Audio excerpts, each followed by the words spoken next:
Mistel Godlewski, your emotional support American abroad, and I've moved abroad 3 times in the last 12 years. This is How to Move Abroad for people who don't need more inspiration, they need an actual decision and a checklist. Each week, I cut through the internet noise and walk you through the stuff that actually decides whether this happens or not. Every episode ends with a weekly task because collecting information isn't progress, and someday isn't a strategy. Let's get into it. Hey there, friend. Welcome to the Move Abroad podcast. My name is Mistel. If you're new here, welcome. If you've been here before, welcome back. This is the podcast where I tell you exactly how to move abroad and kind of give you a task every week to teach you exactly how to do it and get you on your way abroad. Today, we're going to do the one thing that makes everything else easier, and it's the very first place to start when it comes to your move abroad, which is visa lanes. We do visa lanes first, and literally everything else comes second. And if that sentence makes you want to throw your phone because you were having a nice time daydreaming about your Portugal adventure, I'm sorry, but also welcome. That's why you're here. Because if you don't know your visa lane, your plan is not a plan. It's a mood board. It's a pretty Pinterest board. It is a pretty idea, and it doesn't do that. And I kind of realized that a lot of people are like, well, why do I need to know my visa lane first? Estelle, it's like boring. So I want you to hold in your brain every time you start romanticizing a country before you've checked whether you can legally live there. I'm going to tell you a little story. Are you ready? If you've ever planned your move abroad by building a Pinterest board, saving 12 reels about a life in Lisbon, and mentally naming your future self something like European you, you're doing the move abroad version of sprinting towards platform 9 3/4 with a trolley and a dream. And listen, I totally respect the commitment. I do.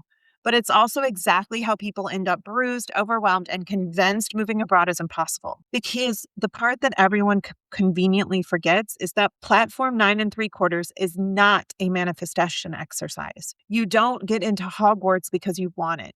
You don't get in because you bought a scarf in the right colors and practice your I'm ready face in the mirror. You get it because you get the letter. And for that, with moving abroad, the letter, that's your visa lane. Not the country you picked, not the city you're obsessed with, not the apartment you saved with a cute little balcony and the plants and the cappuccino and the wine bottles. The visa lane is the part that gets you to answer the very unromantic question of, on what legal basis do I get to be here? Because immigration is not Hagrid showing up like, you're a wizard, Harry. Immigration is a very tired person with a checklist who is bored of your shit. The checklist does not include, but I really want to, but America is a dumpster fire, but I have a dream, but I watched 3 videos about it. The checklist includes things like what category are you applying under? What are you proving? How are you going to support yourself? Are you able to work? How long are you planning to stay? Do you have the right paperwork? So when you choose a country first without knowing what your visa lane is, what you're actually doing is running full speed at a wall. You go, wait, it didn't open. It's kind of like when Harry and Ron missed the train and they ran straight at the wall and it just didn't let them in. You end up going, shit, I didn't check the process, or shit, I didn't check the time. And then you go, see, I told you, this is for other people. I can't do this. You tell your brain tells you, this is wrong. You can't do this. Get out. No, you literally just skip the letter. So today we're going to do this in the right order. We're going to figure out what your visa lane is first. So you stop planning a life you can't legally live and you start building a plan that actually works for you. Visa lane first, everything else second. All right, let's go. Now, quick definition in human terms. A visa lane is the category you're applying under. It's the legal how behind your I want to live there. It's the difference between I want to live in France and France will let me live here because I can qualify under X and I can prove Y.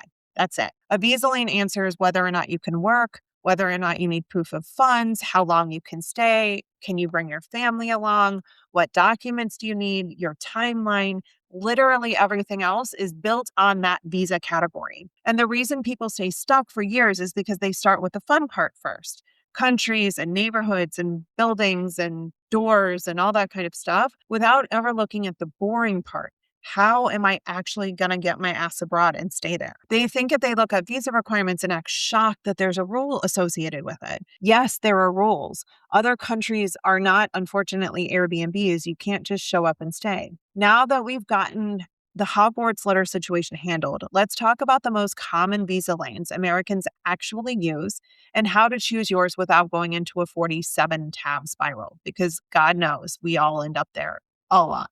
A visa lane is basically the category, like I said, that you're applying under. Whatever the answer to the questions of working and money and staying, that all comes down to your visa lane. I know it sounds boring because you're like, dude, I just want to know that I can move to Portugal. The truth is, in my world, you do not choose a country first. Your visa options will choose your country shortlist for you. And then you can narrow down what countries are appropriate for you. I know that's less romantic, it's less fun, it's less exciting, but it's also how you avoid heartbreak after you fall in love with a place and you can't legally live there, which unfortunately happens all the time. So, what are the visa lanes that Americans most commonly use? Not every country has a visa lane, and not every lane exists in every country. Every lane has different requirements, but these are the general buckets that can help you with deciding what might work for you. The point is to get you thinking like a strategist and not a tourist. And I love you, but you're moving, you're not just visiting. Lane one is your work sponsored visa. This is where everyone thinks is the only way that I can move abroad. You get a job, an employer sponsors you, they move you. Easy. The pros are is that it's straightforward if you can actually get it. The cons are is that it's not always easy. It depends on your field. And sometimes the job market is just not in the mood for moving people. Also, getting a job abroad is not apply on LinkedIn and wait. It is a whole process. And oh my God, it's a lot. Lane two is essentially your student visa lane. No, this is not just, I'm 19 and going to college. This is also for some countries allow visas for language programs, for degrees, for specialized programs, for cooking. There's so many reasons why you can get a student visa. And those lanes are typically easier to follow and fall into. Again, depending on your family situation, if you're single, this may be a great idea for you. If you're someone who you're married, but you don't have kids, you don't need a giant income to start, this may be a great option for you. Many of the student visas even allow you to work part-time, which is super helpful as well. So you could probably work 20 hours a week while also studying and going to school. But the thing with student visas is you have to be enrolled in school and you actually have to attend classes. They kind of check on that. The freelancer visa is another one that can work for you. This is where a lot of people get excited and then immediately confuse, look, I made $2,000 on Etsy once with, I own my own small business. In this case, you must, if you're an entrepreneur or you're self-employed or a freelancer, you're going to have to be able to prove that you make some level of money. The pros are that it can be powerful if you do have real income, if you do have a real amount of money coming in regularly, routinely. This can be rental income. If you run a rental business, for example, this can be a small business like what I do, where I'm an entrepreneur as well as I have a full-time job. Or if you are someone who consults for companies and you travel a lot as a consultant, those things can work. A lot of people call this the digital nomad process, which great, but be aware that just because you have a job that allows you to work from anywhere, it may not allow you to literally work from everywhere. Okay. So just be aware of that as you go. This one requires paperwork. It requires a lot of proof that you have the income that you say that you have. And it is definitely not an application that you can do easily if you're just like, look, I can do it. Look, promise I'm going to make that much money. That doesn't work that way. Lane number 4 is your non-lucrative or your financially independent proof of funds visas. This lane is the one that most people don't believe exists until they actually see it. In this case, you're not working locally, but you can prove you can support yourself. It is often doable without a job offer, but you will need some sort of savings or income or assets to prove that you're able to support yourself during that period. This is often something that can be used for someone who is nearing retirement age, someone who is financially independent. They're living off of money that they've had from other ways. Someone who has savings or proof of funds that allow them to move. And maybe eventually you try and get a job there, but at least in the short term, you're not required to have a job to be able to support yourself to be able to move. So you're going to live on savings for a period of time. There are a couple of others that may or may not be applicable for you. One is, of course, your family or your ancestry or your partner. For us, my first visa lane fell into this category because I was married or if you're in a registered partnership. Family reunification visas are a thing. So my husband was relocated on a work visa or a work-sponsored visa, and I joined him on a family reunification visa. This one is one of the most stable options, but it requires eligibility. And no, having a great grandparent from Italy is not automatically a passport, and it is definitely not automatically a visa. So in this case, my husband came along, or I came along on my husband's work visa, and then I was able to land my own visa and support myself. I'd like to point out that the first visa you get is not always the last one that you end up with, but at the beginning, that's what I was. I was on a dependent visa on my husband. There are also special programs, things like working holiday, which may be an age-dependent thing, volunteer, cultural exchange, etc. Those are a great bridge to get you going, but they're often temporary and they're very, very specific. So those are, again, for someone who maybe is single and looking to leave, or you're in a situation where you and your partner are willing to move, you don't have kids, you don't need to rely on money for a little while, and you're willing to go on a volunteer program for 6 months to get you in the country. Now, what I want you to notice is this, as I went through all of these, most people aren't stuck because they have zero options. They're stuck because they refuse to pick a lane, so they stay in the maybe situation forever. And maybe is where dreams go to rot. So I want you to think about it as, oh my gosh, what do I do? Like, it's not to be overwhelming. It's to tell you that there isn't just one option that you might fit into. There may be 3 or 4 different ones that fit in for your particular family situation. And it will depend on your situation on which ones are right for you and for your family. But it is not just get a job and move abroad, right? There are additional options that could work for you. The biggest mistakes that people make along the way in their move and picking a visa are obvious to me, but maybe not so obvious to others. So I want you to kind of think through these and see if you're falling into any of these categories. If you fall in love with a country before you check eligibility, that is a huge mistake. That's the number one mistake most people make. That's like planning a wedding before you met your fiance. Stop it. Don't do that. Visas are not a personality quiz. This isn't which visa are you? This is which category is legally allowing me to stay and that I can actually prove I can meet the requirements. Visas are not a personality quiz. You can't just take a quiz and find out what visas are right for you. Mistake number 3 is another one that so many people get stuck in, which is thinking that you need a job for every visa. You don't. Some visas require jobs, sure. Some require money. Some require study. Some require family ties.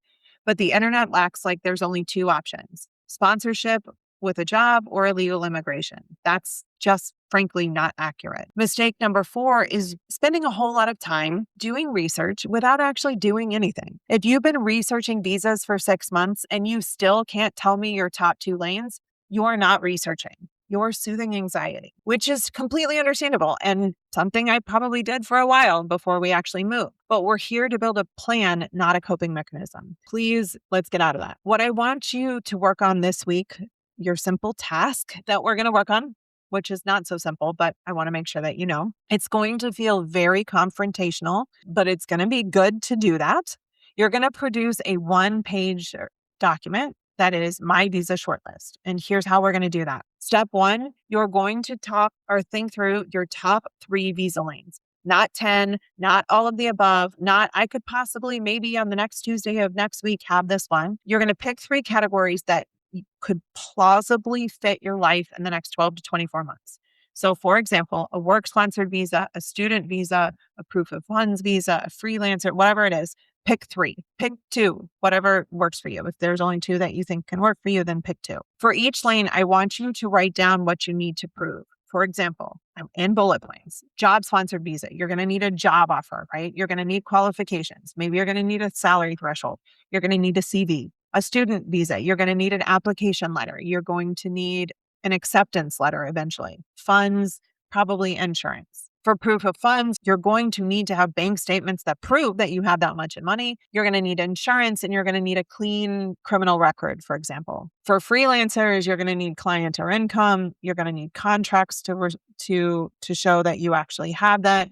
You're going to need some sort of business proof along the way. You do not need perfection. You need clarity. And by narrowing it down to what visa lanes that you're looking at, you can start to narrow down what do you need to support those visa lanes. Once you have all that, I want you to circle which lane you're going to focus on first. not forever, not that this is my lane. I'm saying first. Once you circle it, once you think about it, circle the lane that's most realistic for you, that has the least dependency on miracles like winning the lottery, and it actually fits your timeline. Once you have that, you're going to take one action, not a whole plan.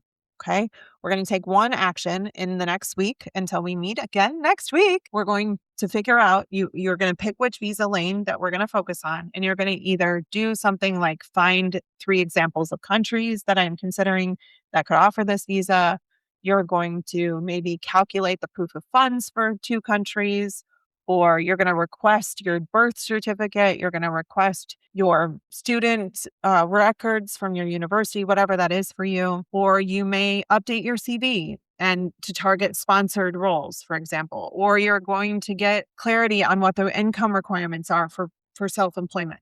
Okay, whatever that is, you're going to pick one action to do this week so that when we meet next week, you've got another action on your list completed. Write it down, put it on your calendar, put it on your to-do list, whatever. That's it. And if you do nothing else after this episode, please do that, because this is the moment your plan starts being a dream and starts becoming a real path. We give you real tasks because they're really important and they help you move your dream along. Like I said, visa lane first, everything else later, always. Next week, we're going to talk about proof of funds because I feel like that's something that a lot of people are confused about. That's the requirement everyone seems to misunderstand, and the internet loves to weaponize and tell you that it costs $20,000. Again, I love you, friend. Thank you for being here. Please like and share this episode with someone else who wants to move abroad if you think it could be helpful for them. Please comment, review on the podcast because that really helps me. It helps the algorithm know that this is helpful in doing something for you and actually will get your ass abroad, which is the goal. All right. I'm Estelle. Go do your visa lane shortlist. I love you, friend. And I'll talk to you again next week. All right, friend, that's it for this episode. Do your weekly task while it's fresh so you don't forget and it doesn't end up on your back burner. If this episode helped, follow the show, please, on whatever platform you're listening on, and share it on Instagram so other people can find it too. If you tag me at I am Estelle on Instagram, I'll repost and I'll probably hype you up in your DMs like the emotionally supportive menace that I am. I'll see you next week, friend.